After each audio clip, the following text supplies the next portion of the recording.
Hello everyone, welcome to Ashley Lancelot Show. We are doing a D&D bestiary. I am sick. My voice sounds raspy. I'm sorry. I hope everyone have a great Halloween and be safe out there as well. We're going to go over the Pathfinder 2 bestiary for Ghost, and because of Halloween. So Ghost is actually a very useful creature, especially if you have a background. The person that died that became a ghost, a lot of times ghosts will still be there no matter how you kill it, will always come back the next morning due to being bound to the world and so forth. That's D&D monster manual that I know of, and I don't know if the Pathfinder 2 would be different. We'll find out, and hope you guys like this video. Subscribe, like, and share, and we shall start. This is on page 166 to 167. When some mortal dies through tragic circumstances or without closure, they can linger on in the world. These distinguished souls haunt a local significant to them in life, consistently trying to right their perceived wrong or wrongdoing. To create a ghost, there's a template for it. The creature must be level 2, has an increased AC save, perception check. DC and skill modifier by 2, increase the most appropriate melee attack modifier by 4 to become ghostly hand. I'll read more about that, and it has a description down below for that. Our attack modifier by 2. Ghost has a strength modifier of -5 and a constitution modifier of +0. Ghost do not modify the ghost hit points due to its new level. So it will still stay and be the same level depending how level you want to do it for. These are the ability, have dark vision, sight bound. A typical ghost can stray only a short distance from where it was killed or the place it haunts. Typical limits is 120 feet. Some ghosts are instead bound to a room, building, items, or creature that was special to it rather than a location. Negative healing. If they want to heal themselves, you need negative healing for it. Any kind of healing potion, stuff like that, will take damage. Rejuvenation. When a ghost is destroyed, it reforms after 2d4 days, so they do come back. Within the location is bound to fully healed. A ghost can permanently destroyed only if someone determines the reason for its existence instead of right whatever prevents the spirit from resting. Immunities, death effect, disease, paralyzed, poison, precision, and unconscious. And this is resistant to all damage 5 except for force, ghost touch, or positive double resistant to non-magical. So any kind of weapon that's not magical will probably do no damage to it. It can fly. Fly speed is equal to its speed. Ghostly hand. All ghosts have ghostly hand on armor attack that deals negative damage. It typically has edge of finesse and magical traits. Some ghosts wield ghostly memories of weapon that held in life, but the effect is the same.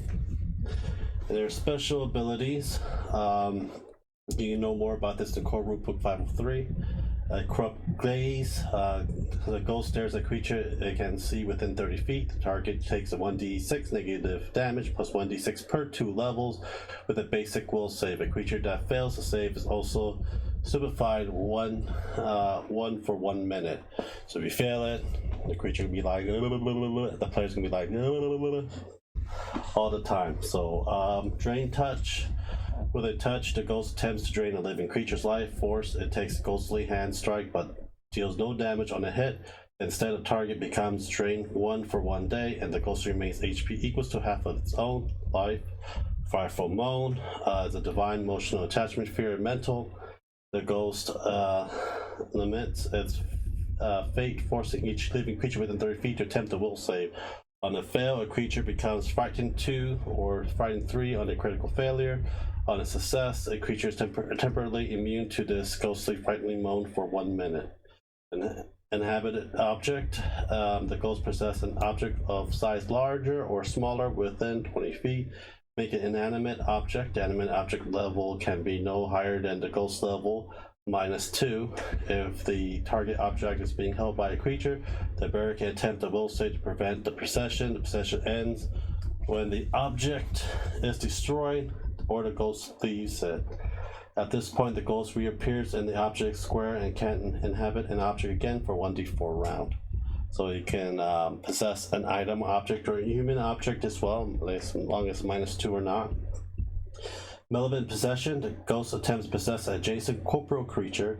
has the same effect as a possession spell, except since the ghost doesn't have a physical body, it is unaffected by the restriction of the spell. You can try it and take over your players and have a little fun with that, unless you have a cleric in the party. And I think they have, and the cleric in Pathfinder 2 has turn on dead, so make the ghost flee. Telekinetic assault. The ghost cries out in pain and anguish as small object and debris fly about in 30 feet. Creature in the area takes 1d6 bludgeoning damage plus 1d6 per 2 level, subject to a basic reflex save. So you can do a little bit of poltergeist if you really want to do it.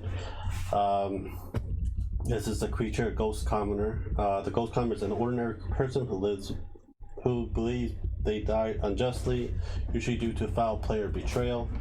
It's a challenge rating 4. Perception plus 10, perceptions plus 10, has dark vision. Language common. Depending on what race of a ghost it is, you can do whatever language you can for it. Skills, dwelling lore plus 10, applies to place the ghost is bound to. Stealth plus 12. A lot of times you talk to a ghost, you want to do a speak undead spell with it as well. Strength minus 5, dex plus 3, con 0, intelligence 0, wisdom 2, charisma plus 2. AC is 20, fortitude saves 8, reflex is 11, will saves plus 8. HP is 30, negative healing, rejuvenation, immune death effect, disease, paralyzed, poison, precision, and unconsciousness. Resistant to all damage 5 except for ghost touch or positive double resistant versus non-magical. Rejuvenation, speed's 25. This here, but it could be 30, depending if you fly equals to the speed of what race you put in for that as well. Melee is a ghostly hand plus 13. Damage 2d6 plus 2 negative. Fragile moan. There's a ghostly mage. If a mage died and die unjust, so forth. There's a challenge rating 10. Perception plus 17, language common and draconic, skills arcane plus 22, intimidation plus 22, stealth plus 21, pretty much the same except for as the bonuses on wisdom, intelligence plus 6, wisdom plus 3, charisma plus 6, AC is 27, fortitude save 16, reflex save 19, will saves 22. This is going to be a very tough ghost to beat. If you want to make this like one of the end boss and never sleeps and terrorized everyone who outdo him, whatever, or stole his precious item and cannot live with it, stuff like that as well. Resist to all damage 10 except for whatever I said before. Rejuvenation, flying is 25. Ghostly hand does plus 21, damage is 2d8 plus 12 negative. That would be, hate to get that damage right there. Here's his spell, DC 29 for spell save, attack 23, 5th level is cold, hallucination, 4th, phantasmal, killer, suggestion, 3rd level is blindness, dispel magic, non-detection, 2nd, kinetic maneuver, ×2, 1st level is ray of enfeeblement, ×2, cantrip, 5th level cantrips. What? I gotta look into that. I haven't gotten that far in Pathfinder 2 core workbook. Detect magic, ghost sound, mage hand, precipitation, and read magic. Has fractal mode and tenic assault. And a little note here says building ghosts. Note that ghost mage is built from the ground up rather than by applying the ghost rules to a once living creature, so his number doesn't exactly match the value listed above. There's usually a better way to go if you have the time and if it allows you to handcraft the ghost for that situation.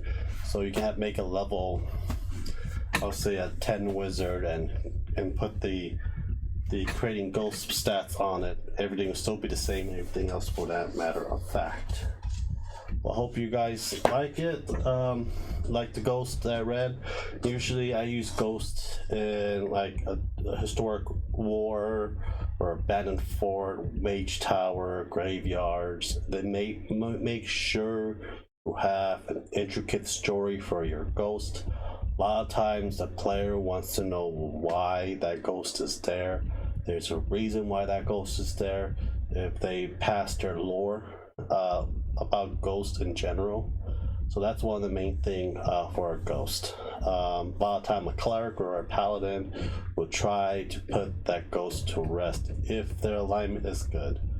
Well, anyhow, guys, thank you guys for watching. Subscribe, like, and share. I'll talk to you guys next time. Have a great day, guys. Bye.